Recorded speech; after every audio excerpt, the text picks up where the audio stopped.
Right, hello there, and welcome back to some more Star Wars hijinks. This will be Campaign Diary 2, and we'll start right off. So, Session 2. We're aboard our ship, the Destiny 1. It's a stolen Imperial shuttle from the Battle of Dantooine. We've just fled there, and we're currently in hyperspace. Our fuel banks are low. We've made the decision to jump to Plooma and hope that we can find fuel there. We don't actually know much about where we're going. This planet Plooma, we know that there's no Imperial presence there, but we don't know what presence we will find there. Will we find an indigenous population? Will we find mercenaries, bounty hunters? Will we find a rebellion fortress? We didn't know really. It was a kind of, we need to get to Dathomir. This place is on our route. So, speaking of the rebellion, Titan, the commander of Dantooine's defenses, or Cell, I suppose, still lies comatose in our medbay. We haven't found any way to resuscitate him, and until we find really a dedicated surgical center, he's likely to stay that way. So the sooner we get him to Dathomir, the better. Anyway, so the session begins. We see the flashing lights of the stars, and we check in on the crew. Dante, a droid meticulous to the core, that's being played by myself, starts checking the ship. It's an Imperial ship that we've just boarded. What is there on it? Our pilot's lounging in the cockpit. Thal, the Jedi, I believe he's a Nautilin, so he's kind of playing like a Jamaica dude, you know, kind of chill, stereotypical kind of Jamaican attitude, except he's a Nautilin, so instead of dreadlocks, he's got these kind of floppy things. He's striking up a conversation with Dante, and we're going along. I don't think anything of consequence was said, but C1, who's the Cerulean, he's an alien with two big brains. He's also a Force wielder, but he's happy to repair and tinker. And while he's repairing and tinkering, he makes this little ball that glows. Essentially, it's like a glow globe or a flashing light or a disco ball. Even it was kind of the thing where, you know, the players are just getting into the session, so you're just kind of making some kind of, what you're doing, we don't know. We're just kind of waiting until we come out of hyperspace. But meanwhile, as we're kind of deciding what we're going to do, Dante finds a sealed compartment on his search for the ship, and with the help of Sal, they try to open this. They jam their hands in and try and rip it open. They try and pick it open, but the dice are having none of it, so there's no success there. But then Dante thinks, well, I can just reach behind it. I've got robot arms. I can just kind of go behind the cabinet and see if I can get in that way. And while he's doing that, something weird happens.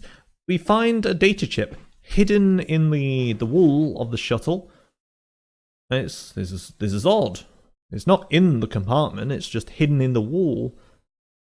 And at first we don't know it's a data chip. It's just this electronic device. It could be a bug. It could be a bomb. It could be any number of things. But C1 identifies it, finds out it's a data chip, and we access the information on it. As C1 does this, he manages to download a copy of the information onto the shuttle's computer, but in doing so destroys his own compad, taking a bit of a hit there. The information, though, turns out to be quite interesting. It's a list of suspected rebel spies inside the Empire. So, you know, Imperial officers that are believed to be spies for the rebellion.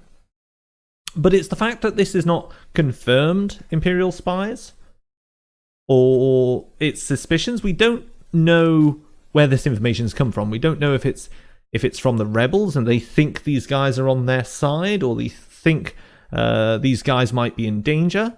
We don't know if it's from an Imperial agent who's been, you know, working to uncover these members of the rebellion. We don't know if a rebel agent working as a spy in the Empire has tried to sneak this information out. We don't know. It's just something we've uncovered on this Imperial shuttle. But what we do know is that it's worth a bit of money. We could sell this to the Empire. Well, they'll certainly want it if it hasn't came from them. We could sell it to the rebels. If these guys are rebel spies, that could be very useful. And if they're not rebel spies, the Empire suspects them. So the Empire must have reason to suspect them. So perhaps they could become rebel spies.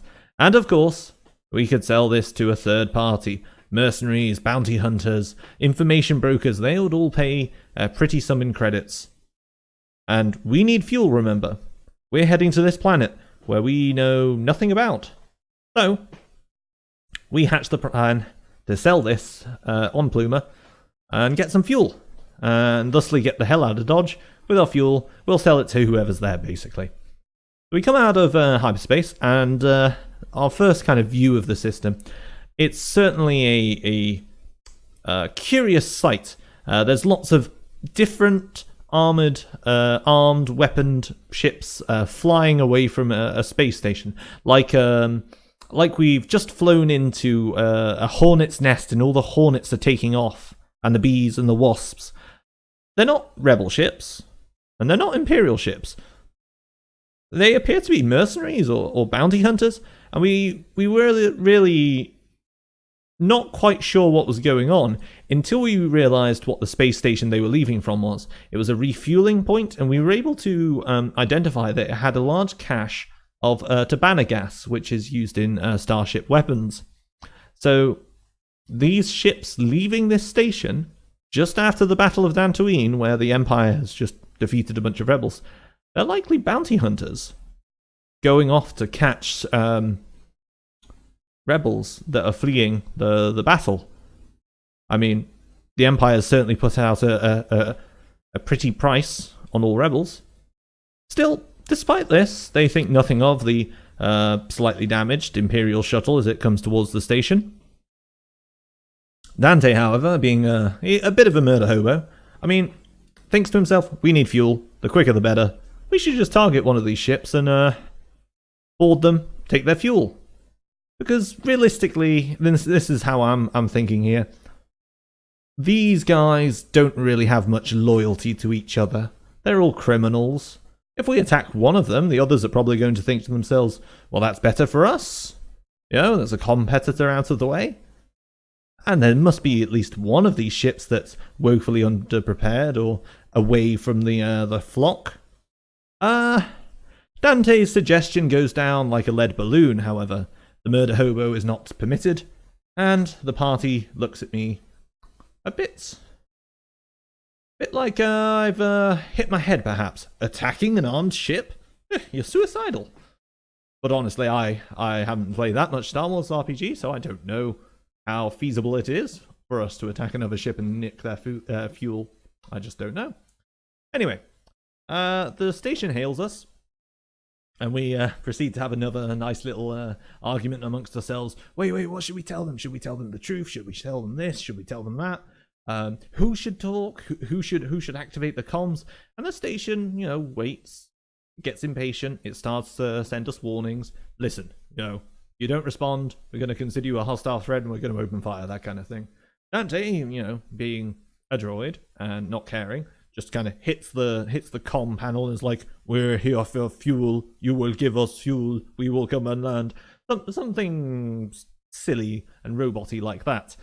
This doesn't really help matters. If anything, it hastens the decline of unidentified ship relations with the station.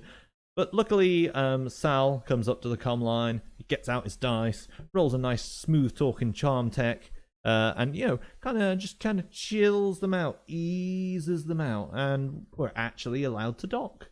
Sal's good rhetoric gets us on the landing platform. But we're not there long before our ship sensors detect the group of individuals at our ramp. Well, these people haven't announced themselves, and they just kind of turn up there. So the party, of course, goes to investigate. Who are these people down at our landing ramp in our hangar? What are they doing? And they don't appear to be the most reputable sort. Pirates or thugs or something like that. They introduce themselves politely at first, and they seem fairly kind of cocksure, They know what's going on. But it's not long before they inform us they're taking our ship, and we're welcome to come along with them if we can show that we're useful. At this point, the party begins to try and show off, we've got these skills, we're useful, you should bring us along for this job, I think they were thinking to themselves, oh, here's another thing to go and do, right? These guys are telling us, hey, we've got a plan to go and do. Let's be part of their plan and go and do it. But I was a bit nonplussed. These people have just showed up and they've told us that they're taking our ship. They're robbing us. They're stealing our ship. They're literally stealing our ship. And the rest of the players appear to be okay with this. Not only okay with them taking the ship, but they seem to be practically begging. Yes, we're very useful. We've got this skill. We can repair stuff, and we can fly ships, and we can. Dante will have none of this. They will not take our ship. And at first, Dante tries to convince the other crew members. No, we shan't do this. And then Dante knows the correct course of action. Murder hobo. We go forward, and we will kill them. But Sal, the mediator Jedi, the Nautilin with his flappy tentacles, stops Dante, puts his hand up on Dante's robot arm as he steps forward to cut the guy, and gets Dante to chill. And this is one of the things where, as a player, right, you want to play your character, and Dante would have none of this. Dante would step forward and kill this guy. But Dante's not going to step forward and kill this guy if literally another character is saying, no, don't. So Dante is like, fine, I've made my stance very clear, but I've been talked back from the ledge. Meanwhile, player-wise, I'm thinking we can totally take these dudes. There's like maybe a dozen of them or so. But as far as I'm aware on the Star Wars rules, if there's a bunch of kind of thugs, they're not particularly difficult to bish bash bosh. But again, this is only my second session of Star Wars, so I don't really know. It's interesting how these kind of thoughts and processes go into your brain. But anyway, while this interaction between me and Sal is going on, C1 is trying to convince them he's useful, and he can repair, and he can build stuff, and he holds up the glowing light, the LED blinking, and they're like, oh yes, very, very good. And he doesn't think they're impressed enough. So he begins to levitate this sphere, this light sphere. And I thought to myself, aha! C1's getting this. He's trying to intimidate them. He's trying to show them, I'm a Jedi. You shall fear me. I will not take any more of this, or I'll turn you all into space slugs. No, he was not. He was trying to, again, go, look at me. I'm useful. Take me along with you. Look, I'm a Jedi. I have magic powers. I could practically hear the credits falling into their brains. They were thinking to themselves, oh my god. All the Jedi are dead. The Empire is hunting the Jedi. And here's a Jedi just presenting himself to us. But before they could go any further, before they could play their hand, as it were, another bad man came calling. Catan. Now this dude, he looked unassuming. He was self-assured too. I want to say he was a Rhodian, but honestly, I can't remember. I think he was a Rhodian. I don't know. The other gang, that's a friggin' hightail it. I mean, there's like a dozen of them, and Catan's just one person, but they suddenly get very sheepish. They start saying, oh, sorry, we weren't causing any trouble, and they start kind of moving away. Turned out, he's the owner of the space station we're on, so as far as head honcho bad guy, he's top of the list. And he seems very happy to, take us on a tour of the station, maybe find a place for us, maybe find a job for us. We agreed pretty quickly. Dante, however, was not particularly happy at this, but knowing how the group consensus was going, Dante was keeping his little robot mouth shut. So we quickly agree to the tour of the station, and Catan turns to, as he put it, take care of the garbage first. Pulls out his blaster pistol and opens fire at the retreating thugs over by the hangar door.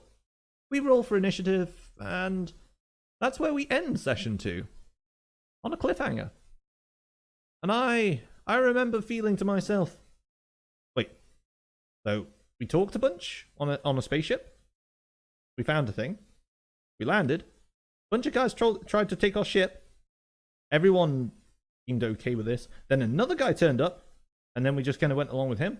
I was feeling a bit like, what's going on here? What is all this? But let me tell you, the cliffhanger that it ended on, we roll for initiative, and then it was worth it. Let me tell you from the future, it was worth it. Session 3 was good. And I'll tell you about it next time. So, until then, I'm Loony Shoggoth. Come along, find me again for Session 3, and we'll continue on our Star Wars hijinks. Thank you and good night.